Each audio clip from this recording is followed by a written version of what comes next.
આ જે રોબોટ છે વેલિસ, એમાં અમારી જે ટોટલ ની રિપ્લેસમેન્ટ એ ઉપરાંત યુનિકોન્ડલ ની રિપ્લેસમેન્ટ એટલે કે માઇક્રોપ્લાસ્ટી, જે પાર્શિયલ ની રિપ્લેસમેન્ટ એટલે કે તમે સાંભળ્યું હશે કે અડધો સાંધો બદલવાનું ઓપરેશન જે કરીએ છીએ, કે જે અમુક યંગ પેશન્ટો કે જેને માત્ર અડધા પગના સાંધામાં જ ઘસારો થતો હોય અને આખો સાંધો બદલવાની જરૂર નથી પડતી, તો એવા પેશન્ટમાં અમે અડધો સાંધો પણ બદલી શકીએ છીએ.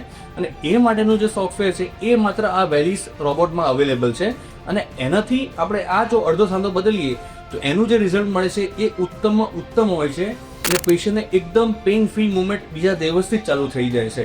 અને જે વેલિસ રોબોટ છે એ ઇમેજ ફ્રી છે, એટલે કે એના માટે કોઈ સીટી સ્કેન કરાવવાની જરૂર નથી પડતી. એટલે જે પેશન્ટને એક્સ્ટ્રા રેડિયેશન થતું હોય છે એનાથી પણ પેશન્ટ બચી જાય છે અને એનો જે ખર્ચો હોય એ પણ અમે બચાવી શકીએ છીએ.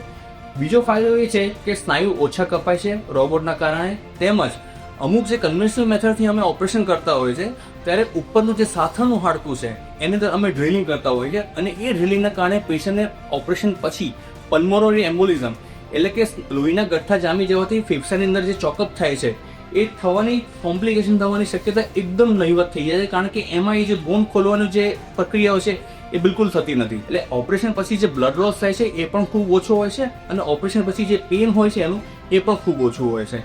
અને એના કારણે જ પેશન્ટો બીજા દિવસથી પગ આરામથી વાળી શકે છે અને સરસ રીતે ચાલી શકે છે.